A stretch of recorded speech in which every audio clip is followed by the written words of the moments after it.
Hello friends, welcome to time pass education. Friends, आज के इस वीडियो में हम लोग देखने वाले हैं वृद्धि एवं विकास के आयाम से संबंधित विभिन्न प्रश्न उत्तर। पिछले वीडियो में जो है हमने वृद्धि एवं विकास के विभिन्न आयामों का संक्षिप्त में वर्णन किया था और प्रयास किया था कि आपको विकास के विभिन्न आयामों से रूबरू कराया जाए। इस वीडियो में जो है हम लोग विकास और वृद्धि के विभिन्न आयामों से संबंधित प्रश्नोत्तर पे जो है विस्तार से चर्चा करेंगे।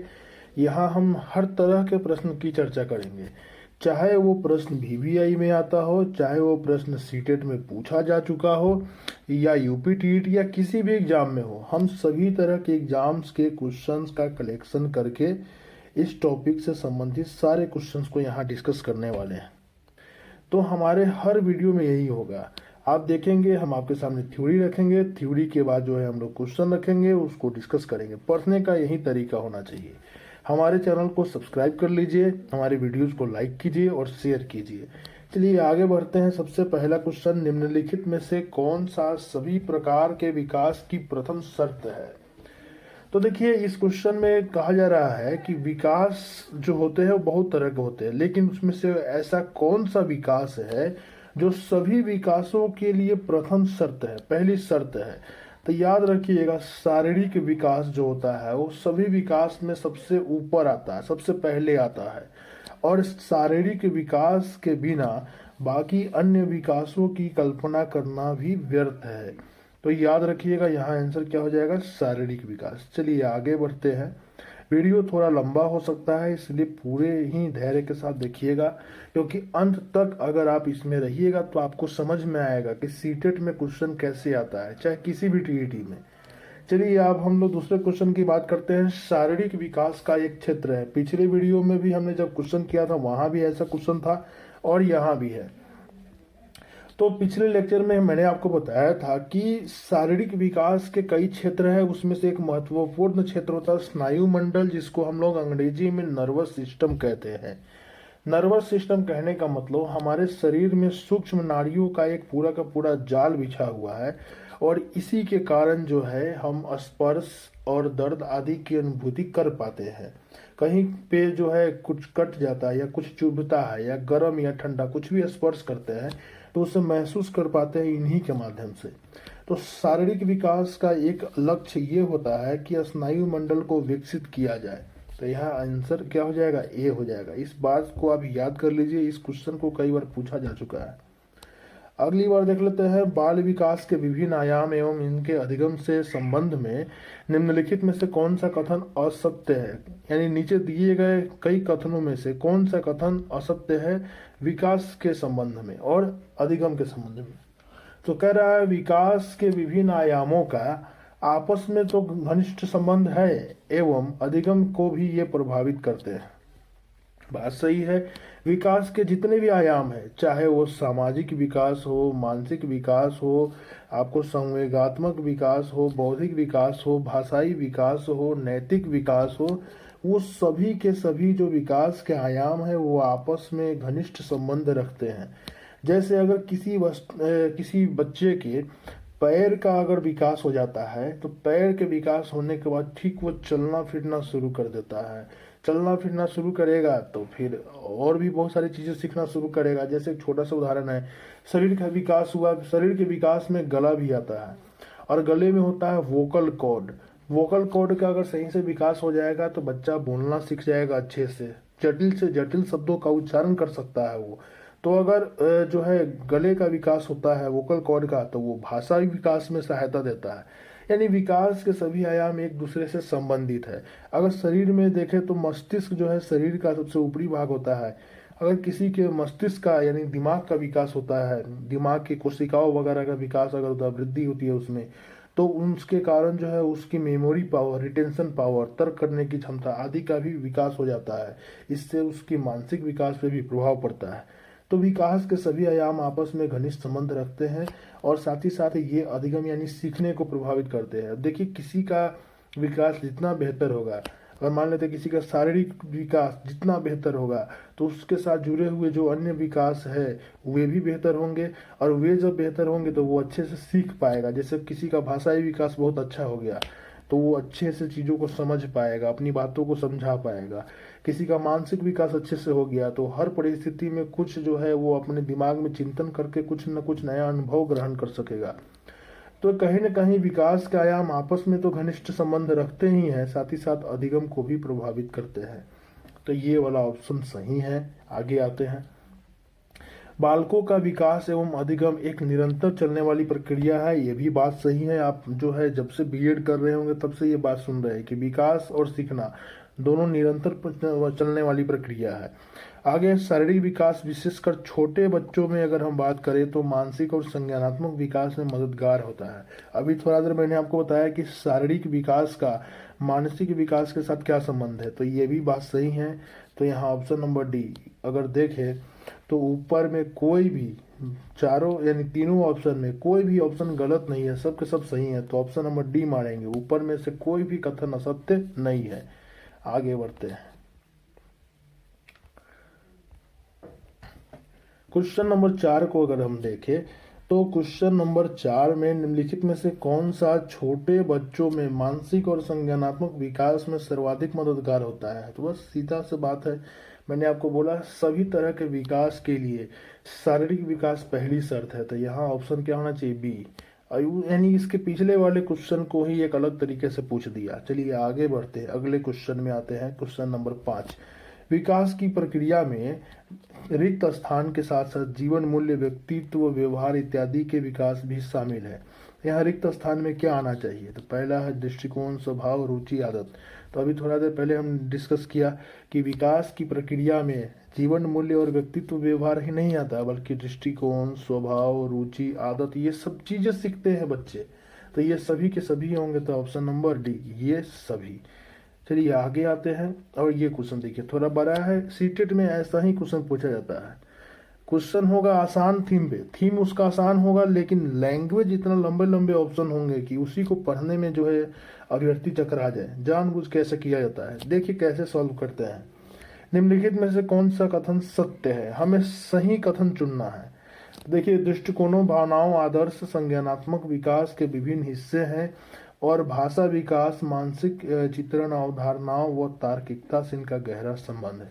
अभी थोड़ा देर पहले हमने देखा कि ये सभी के सभी विकास की प्रक्रियाओं में आते हैं और संज्ञानात्मक, ये सब के सब विकास की प्रक्रिया मतलब संज्ञानात्मक विकास के अंतर्गत आते हैं। क्या, दृष्टिकोण, भावनाएं और आदर्श।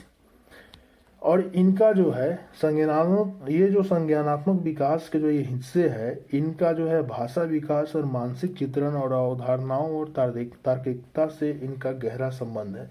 बात सही है। देखिए इसका मतलब क्या समझ में आया, संज्ञानात्मक विकास को ही हम लोग मानसिक या बौद्धिक विकास के नाम से भी जानते हैं। इसमें जो है ये इसके हिस्से के रूप में दिखाया गया है कि दृष्टिकोण, दृष्टिकोण मतलब पर्सपेक्टिव, आप किसी भी वस्तु को लेकर क्या दृष्टिकोण रखते हैं।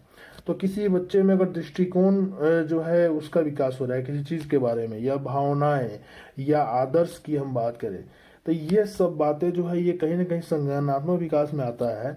और ये सभी के सभी भाषा विकास को भी प्रभावित करते हैं, इनका गहरा संबंध है। अब देखिए कैसे गहरा संबंध है, जैसे आप किसी वस्तु या किसी परिस्थिति या किसी व्यक्ति के बारे में कोई दृष्टिकोण रखते हैं, तो उस दृष्टिकोण को प्रदर्शित करने का या उस सामने वाले तक पहुंचाने का या किसी अन्य तक पहुंचाने का सबसे अच्छा जरिया है कम्युनिकेशन यानी भाषा। आप अपने दृष्टिकोण को बोलकर या किसी अपने व्यवहार द्वारा जताकर किसी न किसी तरह से आप उसको बताना चाहेंगे। तो इस तरह से हम देख सकते हैं कि दृष्टिकोण और भाषा में काफी संबंध है भाषा विकास में। उसी तरह मानसिक चित्रण की अगर बात करें, किसी चीज के बारे में जो है हमारे मन में कुछ भावनाएं होती है, हम बहुत सारी चीज़ों के बारे में मन में सोचते रहते हैं, तो ये जो मानसिक चित्रण और अवधारणाएं हैं ये इन सब से जुड़ी हुई चीज़ें हैं। तो इसलिए जो है अगर हम देखें तो ये ऑप्शन नंबर ए सही है। आगे आते हैं, और हमें तो यही चुनना था, तो हमारा तो आंसर मिल गया, लेकिन फिर भी देखते हैं बी में क्या रहा है कि सभी बच्चों के स्वस्थ शारीरिक विकास सभी प्रकार के विकास की पहली शर्त नहीं है। देखिए तो अभी थोड़ा देर पहले देखे थे कि सभी तरह के विकास की बच्चों में सबसे पहली शर्त है शारीरिक विकास सही से हो। तो ये ऑप्शन गलत है। मानसिक और भाषाई विकास की अगर बात करें तो मानसिक और भाषाई विकास सामाजिक विकास एवं अधिगम को अप्रत्यक्ष रूप से प्रभावित करते हैं। अब देखिए ये कथन कैसे गलत है, कैसे एग्जाम में आप ऐसे देखने में तो लग रहा है कि नहीं नहीं हो सकता है, लेकिन ये ऑप्शन गलत है। कैसे? मानसिक और भाषाई विकास की बात किया, जैसे ही इसकी बात हो मैंने जो वीडियो पढ़ाया था वो आपके दिमाग में आ जाना चाहिए। उसके बाद बोल रहा है कि सामाजिक विज्ञान एवं अधिगम को अप्रत्यक्ष रूप से प्रभावित करते हैं कौन? मानसिक और भाषाई विकास। तो देखिए मानसिक और भाषाई विकास को जो है ना एक तरह से संज्ञानात्मक विकास के अंतर्गत रखा गया है। संज्ञानात्मक विकास ही समझिए। तो यदि किसी बच्चे का मानसिक विकास होता है या उसके साथ साथ उसका भाषाई विकास होता है तो उसका सामाजिक विकास भी प्रभावित होता है। देखिए कैसे, और डायरेक्टली प्रभावित होता है। आपका दिमाग जितना ज़्यादा तेज होगा, आप जितने बुद्धिमान होंगे उतने अच्छे से आप भाषा का प्रयोग कर पाएंगे, और आपकी बुद्धि और भाषा के प्रयोग करने की कुशलता आपको समाज में एक अलग पहचान दिला सकती है। आप समाज में लोगों के बीच अच्छे से घुल मिल सकते हैं, प्रभावी अपनी छवि को एक प्रभावी रूप से प्रदर्शित कर सकते हैं। तो ये जो है डायरेक्टली सामाजिक विकास से जुड़ा हुआ है। सामाजिक विकास का मतलब क्या होता है? समाज में घुल मिल जाना, समाज की रीतियों रिवाजों प्रथाओं परंपराओं के अनुसार ढल जाना। और ये तब तक संभव नहीं है जब तक आप मानसिक और भाषाई तौर पे सशक्त ना हो, क्योंकि आपके समाज की जो भाषा है उसको अगर आप नहीं समझ पा रहे हैं या अपनी बात को लोगों को नहीं समझा पा रहे हैं तो कहीं ना कहीं आप समाज की नज़र में जो है अच्छे नहीं होंगे। इससे आपका सामाजिक विकास जो है प्रभावित होगा। तो ये अप्रत्यक्ष नहीं, ये डायरेक्ट जुड़ा हुआ चीज है, प्रत्यक्ष रूप से होता है। वहीं अगर हम बात करें अधिगम तो देखिए सीखने को मानसिक और भाषाई विकास डायरेक्टली प्रभावित करता है। आपकी मानसिक क्षमताएं जितनी अधिक होंगी और आपकी भाषा पे पकड़ जितना अच्छा होगा, आप उतने ही अच्छी से अधिगम यानी उतने ही अच्छे से सीख पाएंगे चीज़ों को।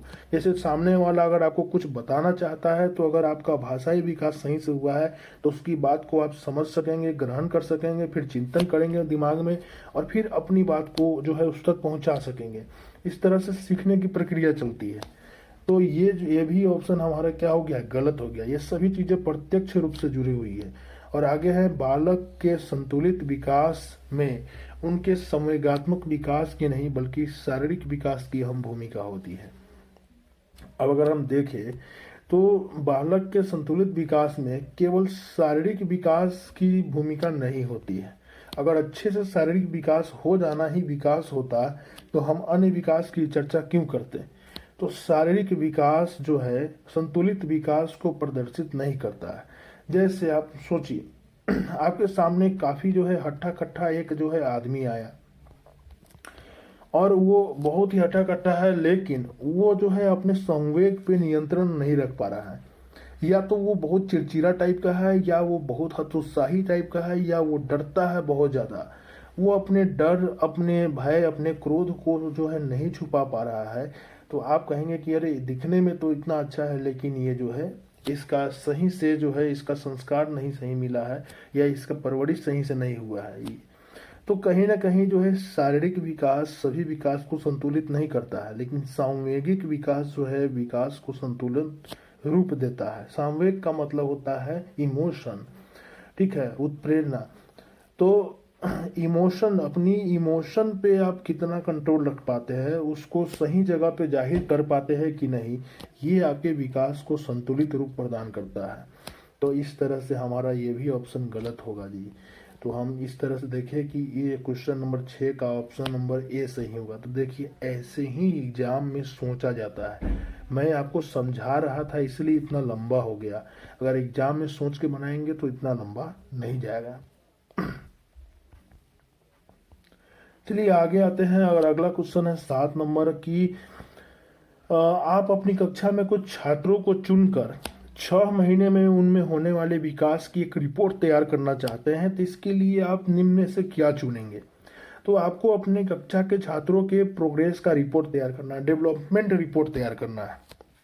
तो आप क्या करेंगे? तो इसके लिए ऑप्शन नंबर 1 दिया गया है कि प्रत्येक माह उनकी लंबाई मापेंगे। नहीं, केवल लंबाई मापने से क्या आप उसके डेवलपमेंट को समझ सकते हैं? नहीं, वो सिर्फ विकास का एक ही पक्ष दिखा रहा है। आगे प्रत्येक माह उसका वजन तोलेंगे। सिर्फ उसके वजन तोलने से जो है उसके सभी बातों का पता नहीं चल पाएगा। उसके बाद जो है प्रत्येक माह उनकी रुचियों, आदतों, दृष्टिकोणों, स्वभाव, व्यक्तित्व, व्यवहार आदि में होने वाले परिवर्तनों की जांच करेंगे। हाँ, ये ऑप्शन बेस्ट है। अब आगे आ जाते हैं और अगला है प्रत्येक माह उनके शारीरिक आकार में होने वाले परिवर्तनों की जांच करेंगे। तो याद देखिए, विकास के दो रूप होते हैं, ठीक है। पहला रूप होता है परिमाणात्मक, दूसरा रूप होता है गुणात्मक। मैंने पहले ही सब बता दिया। परिमाणात्मक रूप में होता है, इसमें ये जनरली वृद्धि से संबंधित होता है, किसी चीज का बढ़ना। और ये जो होता है इसको हम लोग मेजर कर सकते हैं किसी यंत्र के द्वारा आसानी से। लेकिन जो गुणात्मक विकास होता है उसको हम आसानी से मेजर नहीं कर पाते हैं, उसके लिए हमें बच्चे का अवलोकन करना पड़ता है, ठीक है। तो यहाँ अगर आप गौर से देखें, अगर मान लेते हैं, अब देखिए सभी के सभी मान लेते हैं आपको सही लग रहा है, आप कंफ्यूजन में, फिर भी आप सही आंसर तक देखिए कैसे पहुंचेंगे। देखिए ऑप्शन नंबर ए, बी और डी को जरा गौर से देखिए।